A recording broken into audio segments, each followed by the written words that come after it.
Gentle lady viewers and gentlemen viewers, good evening and welcome to a new edition of Historical Sketches. François Mitterrand was the longest serving president of France from 1981 to 1985, and not long before he died in 1996 he made this quite extraordinary statement. France does not know it, but she is at war with America, a permanent, vital economic war, and only apparently a victimless war. Yes, the Americans are inexorable, they are voracious, they want undivided power over the world. It is an unknown war, a permanent war, a war without apparent deaths, and yet a war to the death. Such sentiments from a modern French president seem extraordinary. After all, France was and is a historical American ally. To test the truth of the words of Mitterrand, we have, as usual, to remove the dust of history and return to the time when the US was born, though not without resorting to an introductory Shakespearean quote that shrinks the argument into a few rhythmic lines. There is a history in all men's lives, figure in the nature of the times deceased, the which observed a man may prophesy with the near aim or the main chance of things as yet not come to life, which in their seeds and weak beginnings lie intreasured. Therefore, I will attempt to trace the main chance of things American that we witness to their allegedly weak beginnings, and to verify if the American psyche and mode of operation as we see at work now were or were not already intreasured, which means at the core of the American political mind and soul. Immediately we face perhaps the hardest task of a historian or of anyone who attempts to make sense of history. I calculated that the average human has about 20 million minutes available in his life to make decisions. A historian has then the task to decide which among the compounded millions of decisions made by many individuals involved in the politics of a nation which of these decisions are historically important. This means that any decision a historian makes is arbitrary. Keeping this in mind, I will extract out of the chaos of reality and out of the chronicles and the legends surrounding the history of the United States some less known but relevant issues, which, in my view, and in the view of others as well, have both historical significance and ideological symbolism. As regards the prelude to the American Declaration of Independence, the conventional line about the grievances of the American colonists against England, their mother country, is that the Americans wanted political representations in England and England refused. This has been condensed in the punchline, "No taxation without representation," which is not entirely true, but let's not discuss it. Suffice to say that then, as now, it was easier to condense truth into punchlines than to break a political problem apart and analyze it accordingly. Typical of a certain British spirit was the famous assertion of Dr. Johnson about the Americans: "They are a race of convicts and ought to be thankful for anything we allow them short of hanging." Dr. Johnson language is the equivalent of a symphony by Haydn or maybe a Gregorian chant. When he walked through London, fans followed him with holding a pen and pencil to write down his exceptional sentences. In his dictionary, Dr. Johnson takes the opportunity not only to explain the meaning of words, but he also gives a value judgment. For example, on the entry excise, which is equivalent to a sales tax or VAT in Europe, he writes, "A hateful tax levied by wretches." Even so, many colonists continue to read and even admire Dr. Johnson. Both George Washington and Thomas Jefferson owned a copy. The tipping point, the grievance prompting the quest for independence, had to do with the tax the British government decided to apply on imported tea. Tea had become a popular drink in America, whereupon the Americans rebelled and threw all the tea that was carried by a British ship into Boston Harbor.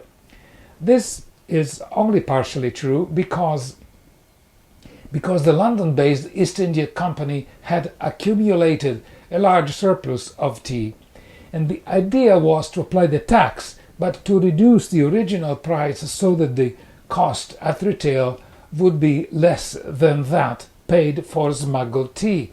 And smuggling in general and tea in particular had grown into a flourishing business. And it may be a coincidence, but the first financier of the War of Independence was John Hancock, whose family had amassed a fortune with smuggling. The elites of Boston and other colonies wanted to ensure that their lavish profits remained in their own pockets. It was then necessary to use the masses, being careful that their anger could be properly directed, then as now. During the riots against the earlier stamp tax, which had been promptly abolished, the commander of the British military forces in America had observed as follows, and I quote, "The masses of Boston, fomented by certain influential people and attracted by the idea of being able to plunder, destroyed several houses.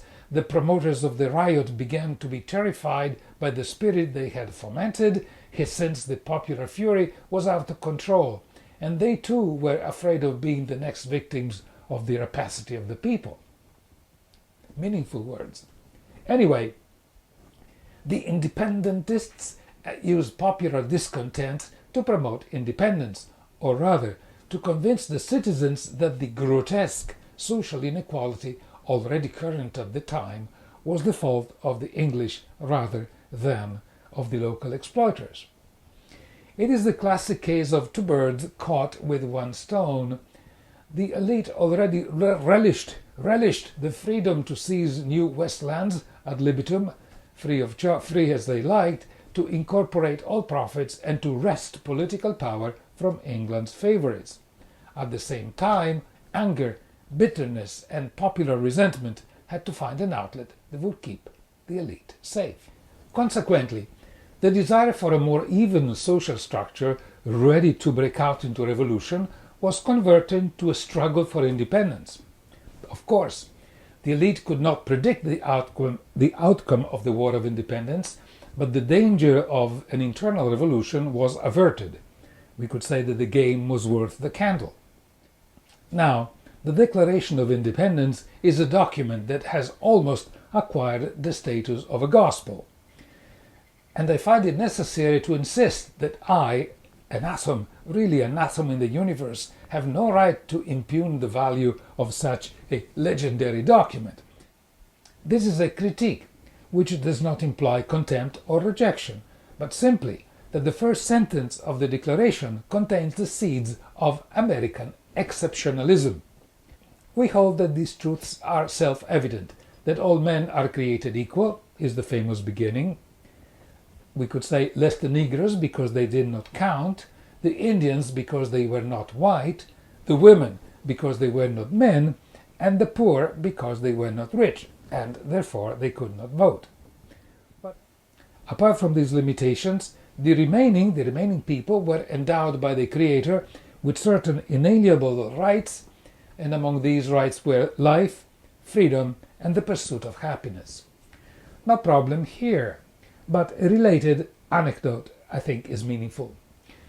One draft of the Declaration, instead of the pursuit of happiness, had the right of property, which no reasoning mind would object to.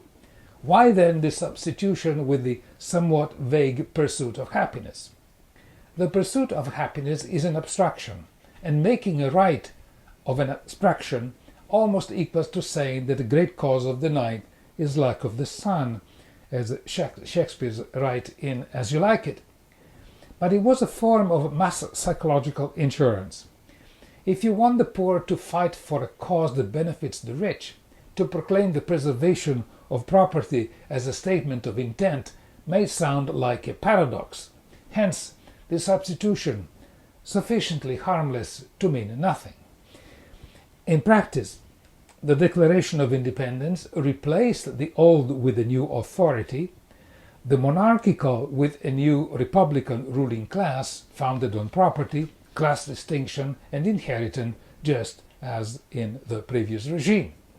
The big difference, and here lies the crux of the unresolved American question, is that Americans could not admit distinctions of class and heritage, distinctions that were the foundation of the new society, as indeed of the old one from which they had detached themselves.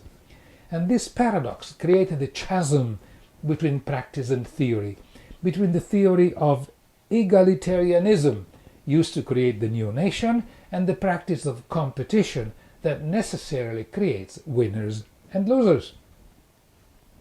The whole aggravated by a mental attitude condensed into the very Yankee or American expression, winner takes all. A sentence translated from the rules of a game that expresses an aspirations as well as an acceptable and recognized way of life. But this tension between theory and practice, between egalitarianism and antagonism, could not be officially admitted. Therefore, it remained not only unresolved, but even concealed, and the frauds, hypocrisies, and illusions necessary to conceal the tension between words and deeds were and have remained a part of American history. Some argue that this subterfuge is necessary to create a great nation. Someone else may say that the tension between theory and practice is not an exclusive American legacy. Certainly, so this is true, but America is one country in the world that from birth has officially pretended that the problem does not exist. One other key element of the American political psyche, not sufficiently acknowledged, is that the authority that fixes the rules of foreign trade and foreign exchange, that authority fixes also all others. Consequently, we have a commercial interpretation of liberty and the vision of international trade quite different with comparison with another revolution, the French Revolution, that followed not long later actually, based on, as we know, liberté, fraternité, humanité. However equally difficult it may have been to convert that vision into practice. Nevertheless, one of the first actions of the French revolutionaries, usually unknown to most, was to abolish slavery. And now I bring to attention another very symbolic but very actual and very important cornerstone of the American worldview since 1776. Or rather, to have an idea of how the American political psyche views the world, we may focus our observation on the famous US dollar bill. On the front side there is the portrait of George Washington, himself the owner of 300 slaves, but in France, in 2005, the 200th anniversary of the legendary victory of Napoleon at Austerlitz against the Russians and the Austrians was not celebrated because Napoleon had reintroduced slavery. A small detail in the immense cauldron of history, but sufficient, I think, to perceive one significant difference between the psychologies of peoples. Now, when we then examine the back of the $1 bill, we find the statement, "In God we trust." This reflects the conviction about the manifest destiny of America, destined to establish a kind of new Jerusalem on earth. The statement of purpose, however, that for Christians has the sound of blasphemy, for it contrasts quite dramatically with the famous answer by Jesus to those who tried to trick him by asking him if citizens should pay taxes. "Render unto Caesar the things which are Caesar's, and unto God the things that are God's," replied Jesus. In other words, Mixing God with money is almost like scraping a chalkboard. Another item on the back of the dollar bill is the Great Seal, a Masonic symbol carrying the date 1776. This is historically congruent because Masonic society have been largely responsible for revolutions both in the United States, in France and elsewhere. Very meaningful is the banner below the Great Seal, Novo Ordo Seclorum, a Latin sentence meaning the new order of centuries, the new eternal order of the world. In corporate lingo, this is a veritable imperial mission statement. It suggests the objective for America is to establish a new world order. It proposes and promises an imperial mission which became dramatically evident for the first time in 1812, the First Imperial War to annex Canada, under the presidency of James Madison, the President of the United States at the time. Andrew Jackson, who was a general in the War of 1812 and later a president, made a prophetic statement. We will make prevail our right to free market exchange and open the market for the products of our soil so as to duplicate the exploits of ancient Rome. A remarkable declaration, especially given the then small number of US inhabitants, about 7 million, mostly dedicated to agriculture, yet a statement foreshadowing the intent or mission to become an empire. The first implementation of this mission was the war against Canada in 1812. I dedicated 3 videos to the Canadian War, which you can view and download from my website yourdailysshakespeare.com. The Americans did not win the Canadian War, even if, in population, they outnumbered the Canadians by a ratio of 25-1. During their first attempt to invade Canada, the Americans crossed the Detroit River to meet a joint force of Canadian and Indian armies. The Indians were led by the legendary Shawnee chief Tecumseh, and the Canadians were led by Isaac Brock, by choice of chance born in the island of Guernsey, where I lived for 5 years. Incidentally, Tecumseh had witnessed the massacre of his people and the invasion of Shawnee land by the Americans. Leading the Americans was General William Hall, who, after crossing the border, issued a proclamation to the inhabitants of Canada. I quote it in full because of the startling implication that it contains. Inhabitants of Canada, the army under my command has invaded your country, and the standard of the United States now waves over the territory of Canada. To the peaceable, unoffending inhabitants it brings neither danger nor difficulty. And I may add the subtext. The subtext here is, if you surrender, we will allow you to live. I come to find enemies, not to make them. I come to protect you, not to injure you. I tender to you the invaluable blessings of civil, political, and religious liberty. That liberty which has raised us to an elevated rank among the nations of the world. And my subtext here is that you can read here the seeds of the exceptional nation. Remain at your homes, pursue your peaceful and customary avocations, raise not your hands against your brethren. I have a force that will look down on all opposition, and that force is the vanguard of a much greater. If, against the just expectations of my country, you should take part in the approaching contest, you would be considered and treated as enemies, and the horrors and calamities of war will stalk before you. If the savages be let loose to murder our citizens and butcher our women and children, this will be a war of extermination. The first stroke of the tomahawk, the first attempt with the scalping knife, would be the signal of one indiscriminate scene of desolation. No white man found fighting by the side of an Indian would be taken prisoner. Instant destruction would be his lot. But the Americans did not win the war, and the peace treaty was signed in the city of Ghent in Belgium in 1814. Incidentally and anecdotally, to the 1812 Canadian War is directly attributable the reason why the White House is called the White House. During the war, an attack by British naval forces that had sailed up the Chesapeake Bay overpowered the American resistance, reached Washington, and literally burned up the seat of government. The fire blackened the building, which had to be refurbished and repainted in white.